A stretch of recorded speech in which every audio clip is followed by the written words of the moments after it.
जय श्री कृष्णा, राधे राधे।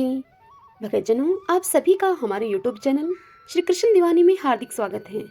आज के पावन दिन मैं आप सबके समक्ष अन्नपूर्णा माता की व्रत कथा प्रस्तुत कर रही हूँ। संपूर्ण जगत शिव शक्ति स्वरूप है और उसमें शिव विश्वेश्वर हैं और शक्ति पार्वती हैं। सृष्टि काल में पार्वती को माया कहते हैं और पालन के समय वही अन्नपूर्णा नाम से विख्यात हैं और संहार काल के समय वही कालरात्रि हैं। सृष्टि काल में पालन करने वाली अन्नपूर्णा का व्रत अन्न, धन और संतान को देने वाला है। अतः अन्न, धन, ऐश्वर्य, आरोग्य एवं संतान की कामना करने वाली स्त्री पुरुषों को अन्नपूर्णा माता का यह व्रत विधि पूर्वक करना चाहिए। आइए अब हम सब अन्नपूर्णा माता के व्रत की कथा को सुनते हैं। सब बोलिए माँ अन्नपूर्णा की जय। काशी के निवासी धनंजय की पत्नी का नाम सुलक्षणा था। सुलक्षणा को सभी सुख प्राप्त थे, केवल निर्धनता ही उसके दुख का एकमात्र कारण थी।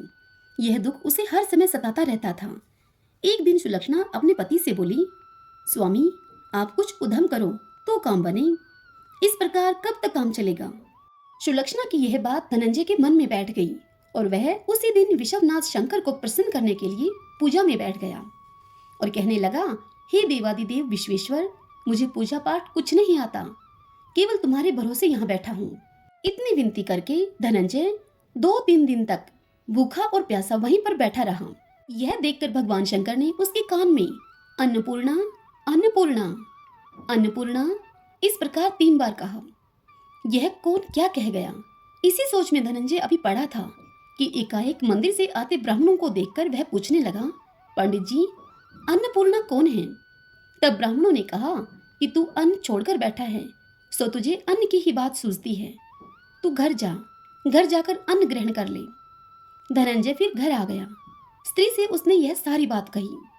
तब धनंजय की पत्नी सुलक्षणा उससे बोली, हे नाथ आप चिंता मत करिए, स्वयं शंकर भगवान ने आपको यह मंत्र दिया है, वे स्वयं ही इसका खुलासा करेंगे, आप फिर जाकर उनकी आराधना करो। धनंजय फिर जैसे का तैसा पूजा पाठ में जाकर बैठ गया। रात्रि में शंकर जी ने आज्ञा दी कि तू पूर्व दिशा में चला जा। तब वह अन्नपूर्णा का नाम जपता जाता और रास्ते में फल खाता हुआ झरनों का पानी पीता जाता। इस प्रकार कितने ही दिनों तक यही चलता गया। वहां उसे चांदी सी चमकती हुई वन की शोभा देखने में आई, सुंदर सरोवर देखने में आया। उसके किनारे कितनी ही अप्सराएं झुंड बनाए बैठी थी। एक कथा कहती थी और बाकी सब माँ अन्नपूर्णा इस प्रकार बार बार कहती थी। अगहन मास की उजियाली रात्रि थी और आज से ही व्रत का आरंभ था। जिस शब्द की खोज करने के लिए धनंजय निकला था वह उसे वहां सुनने को मिला। धनंजय ने उनके पास जाकर उनसे पूछा, हे देवियों आप यह क्या करती हो। तब उन सब ने कहा कि हम माता अन्नपूर्णा का व्रत करती हैं।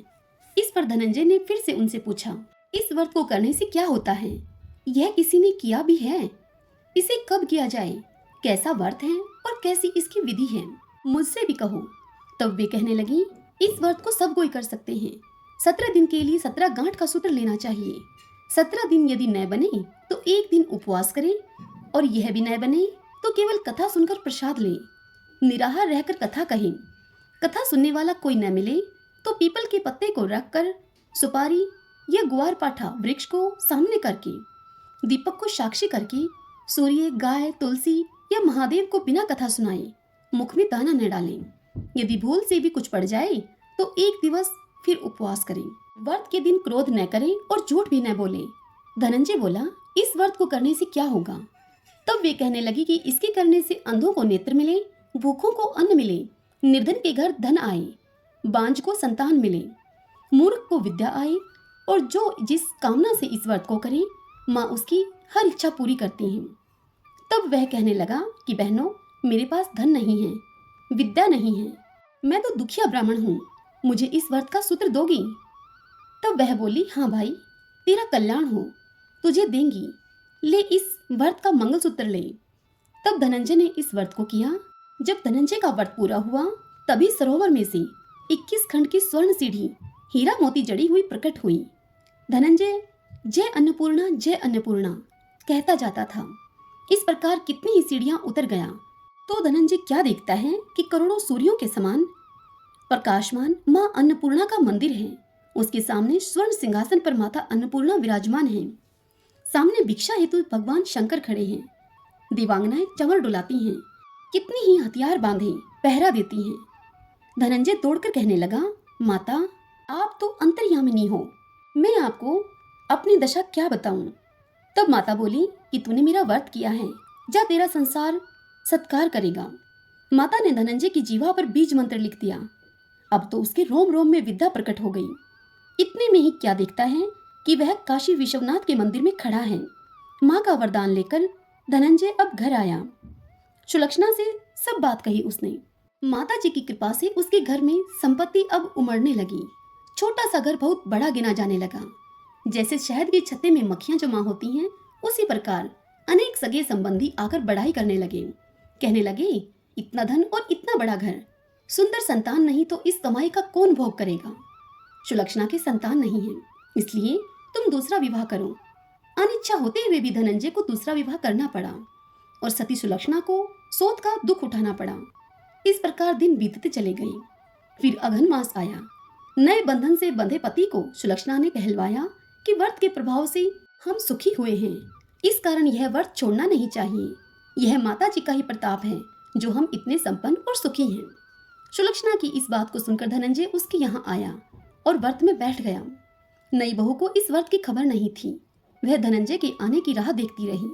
दिन बीतते गए और व्रत पूर्ण होने में 3 दिवस बाकी थे कि नई बहू को खबर पड़ी। उसके मन में तो ईर्ष्या की ज्वाला दहक रही थी। सुलक्षणा के घर में वह आ पहुंची और झगड़ा मचा दिया। वह धनंजय को अपने साथ ले गई। नए घर में धनंजय को थोड़ी देर के लिए निद्रा ने आ दबाया। इसी समय नई बहू ने उसका व्रत का सूत्र तोड़कर आग में झोंक दिया। अब तो माता जी का कोप जाग गया। घर में अकस्मात आग लग गई।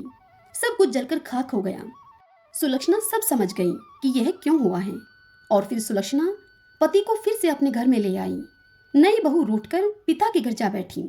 संसार में 2 जीव थे, उनमें से एक ही रह गया। पति को परमेश्वर मानने वाली सुलक्षणा बोली, हे नाथ, आप घबराना नहीं, माता जी की कला अलौकिक है। पुत्र कुपुत्र हो जाता है पर माता कुमाता नहीं होती। अब आप श्रद्धा और भक्ति पूर्वक आराधना शुरू करो, वे जरूर हमारा कल्याण करेंगी। धनंजय फिर माता के पीछे पड़ गया। फिर वही सरोवर सीढ़ी प्रकट हुई।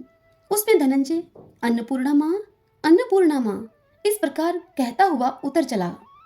वहां जाकर माता जी के चरणों में रुदन करने लगा। माता जी प्रसन्न होकर उसे बोली, यह मेरी स्वर्ण की मूर्ति ले जा और इसकी पूजा करना, तो फिर सुखी हो जाएगा। जा धनंजय, तुझे मेरा आशीर्वाद है। तेरी स्त्री सुलक्षणा ने श्रद्धा से मेरा व्रत किया है, उसे मैंने पुत्र दिया है। धनंजय ने आंखें खोली।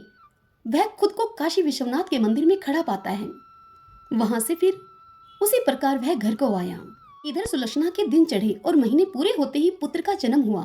गांव में आश्चर्य की लहर दौड़ गई। मानता आने लगी। इसी प्रकार गांव के निसंतान सेठ के पुत्र होने से उसने माता अन्नपूर्णा का सुंदर मंदिर बनवा दिया। उसने माताजी धूमधाम से पधारी, यज्ञ किया और धनंजय को मंदिर के आचार्य का पद दे दिया गया। जीविका के लिए मंदिर की दक्षिणा और रहने के लिए बड़ा सुंदर घर बनवा दिया। धनंजय स्त्री पुत्र के सहित वहां रहने लगा। माता जी की चढ़ोतरी में भरपूर आमंत्रित होने लगी। उधर नई वधू के पिता के घर डाका पड़ गया। डाकू सब लूट ले गए। वे भीख मांगकर अब पेट भरने लगे। लक्षणा ने जब यह सुना तो उन्हें वहां से बुलवा लिया, अलग जार में रख लिया और उनके अन्न वस्त्र का प्रबंध कर दिया। धनंजय, सुलक्षणा और उसका पुत्र माता जी की कृपा से आनंद से रहने लगे। माँ अन्नपूर्णा ने जैसे उनके भंडार भरे वैसे ही सबके भरे। जाके जैसी भावना ताको वैसा सिद्ध, हंसा मोती चुगत है मुर्दा चौखट गिद्ध। सत्य भावना देव में सकल सिद्धि का मूल, बिना भाव भटकयो फिरे खेवई समय फिजूल। सब बोलिए अन्नपूर्णा माता की जय।